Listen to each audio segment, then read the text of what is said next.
జై శ్రీరామ్. అందరికీ నమస్కారం. వెల్కమ్ టు న్యూస్ అఖండ.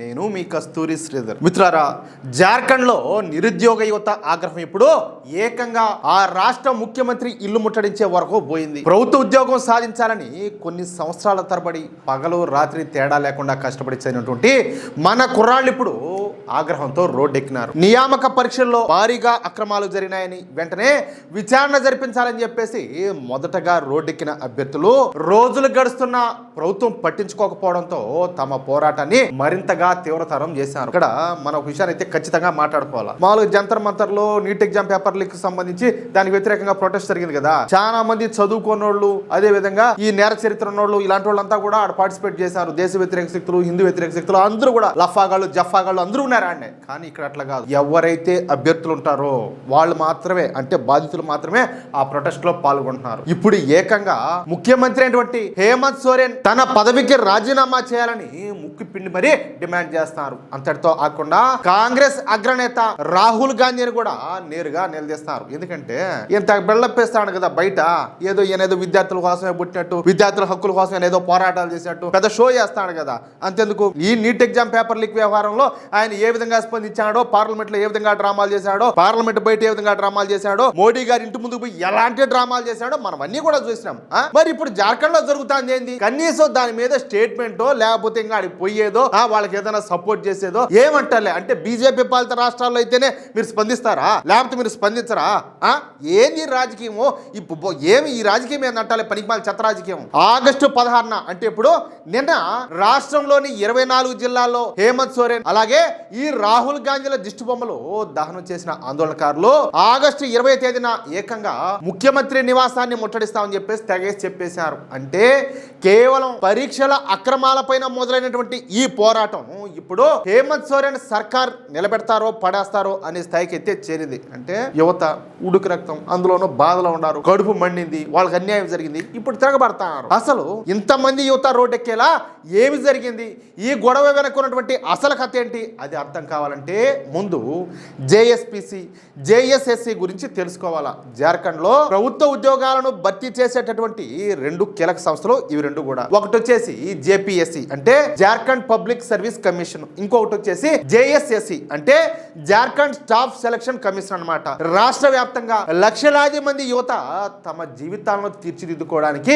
ఈ రెండు సంస్థలు పెట్టే పరీక్షల మీదనే ఆశలు పెట్టుకుంటా ఉంటారు. అంత కష్టపడి రాసిన పరీక్షల్లో అక్రమాలు జరిగాయనే వార్తలు వస్తే ఏ యువకుడికి మాత్రం కోపం రాదు చెప్పండి? మనకు రాదు కోపమా? సరిగ్గా ఇక్కడే అసలు వివాదం అనేది మొదలైంది. జేఎస్ఎస్సి సిజిఎల్ తో పాటు జేపీఎస్సి పరీక్షల నిర్వహణలో తీవ్రమైన అవకతవకలు జరిగినాయని, ఓఎంఆర్ షీట్ల కేటాయింపులో కూడా తేడాలు ఉన్నాయని చెప్పేసి అభ్యర్థులు స్పష్టమైన ఆరోపణలు చేస్తారు. వాళ్ళు ఏదో గాలి కబుర్లు చెప్పడంలే, ఇవన్నీ కూడా అభ్యర్థులు చేస్తున్న ఆరోపణలే. కానీ వాళ్ళు అడుగుతున్న ప్రశ్న మాత్రం చాలా అంటే చాలా న్యాయమైంది, ఎవరు కూడా కాదనేది కాదు. వ్యవస్థలో అంతా సరిగ్గానే జరిగితే విచారణ జరిపించి అసలు నిజమేంటో బయట పెట్టడానికి ప్రభుత్వానికి వచ్చిన ఇబ్బంది ఏంది? అందుకే విద్యార్థులు ప్రభుత్వం ముందు 3 స్పష్టమైన డిమాండ్లు పెట్టారు.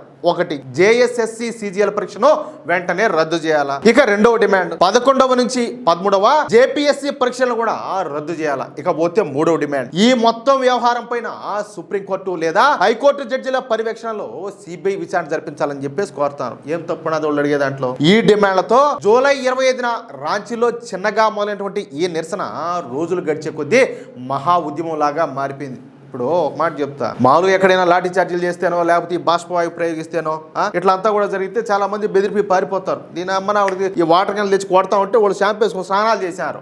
ఏం మామూలుగా కాదు, విద్యార్థులతోనా చెలగాటం అనే విధంగా చేశారు. ప్రభుత్వం తమ మాట పట్టించుకోవడం లేదన్న కోపంతో ఆగస్టు నాటికి ఈ ఉద్యమం హేమంత్ సోరెన్ ప్రభుత్వానికే పెద్ద తలనొప్పిగా మారిపోయింది. ఈ ఉద్యమం అనేది మరో స్థాయికి వెళ్ళింది ఆగస్టు 10వ తేదీన. ఆ రోజు వేలాది మంది ఉద్యోగ అభ్యర్థులు రాంచీలోని జార్ఖండ్ అసెంబ్లీని ముట్టడించేందుకు బయలుదేరినారు. వాళ్ళు బారికేడ్ల దగ్గరకు చేరుకున్న తర్వాత పరిస్థితి అంతా కూడా ఒక్కసారిగా వేడెక్కిపోయింది. కొంతమంది ముందుకు వెళ్లేందుకు ప్రయత్నించడంతో పోలీసులు అంతా కూడా అడ్డుకున్నారు. ఆ తర్వాత నేను ఇందాక చెప్పినట్టు లాఠీలు, టీర్ గ్యాస్, అలాగే ఈ వాటర్ క్యాన్లను కూడా వాడినారు. అప్పటి వరకు పరీక్షలపైన విచారణ జరిపించండి అని చెప్పేసి అడిగిన యువత ఆ ఘటన తర్వాత మరింత కోపంతో మా మాట మీరు ఎందుకు వినరంటూ ప్రభుత్వాన్ని గట్టిగా నిలదీయడం మొదలుపెట్టారు. ఆ తర్వాత మొన్న ఇప్పుడు ఆగస్టు 15వ తేదీన స్వాతంత్ర దినోత్సవం రోజున మరో అద్భుతమైన దృశ్యం కనిపించింది. చేతిలో త్రివర్ణ పతాకం పట్టుకొని నోటి వెంట భారత్ మాతాకి జై, వందే మాత్రం అంటూ నినాదాలతో జైపాల్ సింగ్ ముండా స్టేడియం నుంచి ఆల్బర్ట్ ఎక్కా చౌక్ వరకు వేలాది మంది యువత తిరంగా యాత్ర చేపట్టారు. 22 రోజులుగా పోరాడుతున్న తమ ఉద్యమం ఏ రాజకీయ పార్టీ కోసం కాదని, కేవలం తమ భవిష్యత్తు కోసమేనని చెప్పేసి దేశం అంతటికి చాటి చెప్పినారు. ఇక్కడే అసలు రాజకీయ మలుపంతా కూడా తిరిగింది. జార్ఖండ్ లో అధికారంలో ఉన్నటువంటి జేఎంఎం కాంగ్రెస్ కూటమిలో కాంగ్రెస్ పార్టీ కీలక భాగస్వామి. అందుకే విద్యార్థులు రాహుల్ గాంధీని నేరుగా నిలదీస్తున్నారు. దేశం అంతా కూడా తిరుగుతా నిరుద్యోగం, అదే విధంగా పేపర్ లీకేజీల పైన మాట్లాడేటటువంటి ఈ రాహుల్ బాబా మరి మీ సొంత కూటమి పాలనలో ఉన్నటువంటి జార్ఖండ్ లో యువత రోడ్డెక్కితే ఎందుకు మాట్లాడడం లేదని చెప్పేసి నిలదీస్తున్నారు. ఎవరు? మన జంతర్ మంతర్లో చూసినాం కదా, ఈ హిందూ వ్యతిరేకులు, దేశ వ్యతిరేకులు, ఈ తుక్కడే గ్యాంగ్ మొత్తం అంతా కూడా ఎట్టపోయినారు. ఈ గలీజ్ ముడమప్పులంతా కూడా ఈ రోజు ఏడ తెచ్చారు. వీళ్ళంతా కూడా ఎవరు కంటికి కనపడ్డంలే. సీఎం సోరేన్ మాట వినకపోతే వెంటనే కాంగ్రెస్ తన మద్దతును ఉపసంహరించుకోవాలని చెప్పేసి డిమాండ్ చేస్తున్నారు. అంతెందుకే ఇది ఒకటి కొత్తగా పుట్టుకొచ్చింది కదా, కాంగ్రెస్ జనతా పార్టీ. ఏడ తెచ్చారు అభిజిత్ దీప్కే గానీ వీళ్ళంతా ఏడ తెచ్చారు, కనీసం అడ్రస్ లేరు. వాళ్ళు ఎంత డాకుముండా కొడుకులో దీన్ని బట్టి మీరే ఒకసారి అర్థం చేసుకోండి. ఈ విధంగా యువత ఆగ్రహం రోజు రోజుకు పెరుగుతా ఉండడంతో ముఖ్యమంత్రి హేమంత్ సోరెన్ కూడా మొన్న ఆగస్టు 5వ తేదీన స్పందించాల్సి వచ్చింది. పరీక్షల విషయంలో జరుగుతున్నటువంటి ఈ పరిణామాలతో యువతకు నమ్మకం పోతుందని, ఇందులో తప్పు చేసిన వాళ్ళు ఎంత పెద్ద వాళ్ళైనా కూడా వదిలిపెట్టేది లేదని చెప్పేసి డైలాగులు చెప్పినాడు. సరే, ఇంతవరకు బానే ఉండాలి. ఇకపైన పరీక్షలు ఎప్పుడు జరుగుతాయో ముందుగానే చెప్పే విధంగా క్యాలెండర్ తీసుకొస్తామని, టెక్నాలజీని ఎక్కువగా వాడతామని, ఓఎంఆర్ షీట్లు కూడా సమయానికి అందే విధంగా చూస్తామని చెప్పేసి హామీ ఇచ్చాడు. కానీ నిరుద్యోగ యువత మాత్రం మాకు సొల్లు కబుర్లు కాదు కావాల్సింది, ఖచ్చితమైనటువంటి నిర్ణయం కావాలని చెప్పేసి తెగేసి చెప్తారు. అందుకే ఆగస్టు 20వ తేదీన జేపీఎస్సీ జేఎస్ఎస్సీ రీఫార్మ్స్ మంచ్ ఆధ్వర్యంలో సీఎం ఇంటిని ముట్టడిస్తామని చెప్పేసి పిలుపునిచ్చారు. మిత్రులారా, ఒక్కసారి రాజకీయాల పక్కన పెట్టి ఆలోచన చేయండి. ఒక సామాన్య పేద కుటుంబంలో ఒక కొడుకో కూతురో 4-5 ఏళ్లు తిండి తిప్పలు మానేసి తల్లిదండ్రుల కష్టార్జితాన్ని కోచింగ్లకు దారపోసి చదువుకుంటే ఆ కుటుంబ ఆశలన్నీ కూడా వాళ్ళ ఉద్యోగం మీదనే ఉంటాయి. అవునా కదా?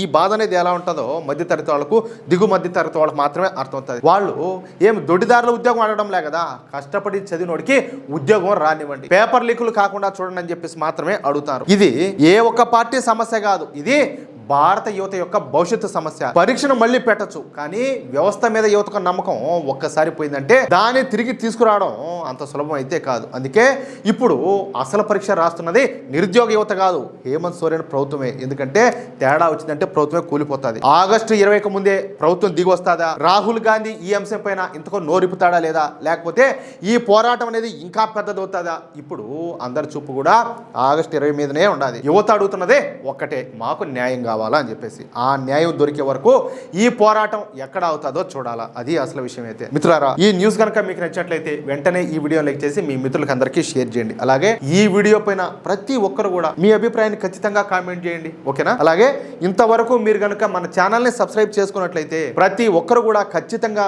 మన ఛానల్ని సబ్స్క్రైబ్ చేసుకోండి, సపోర్ట్ చేయండి ప్లీజ్. జై శ్రీరామ్, జై హింద్, భారత్ మాతాకి జై.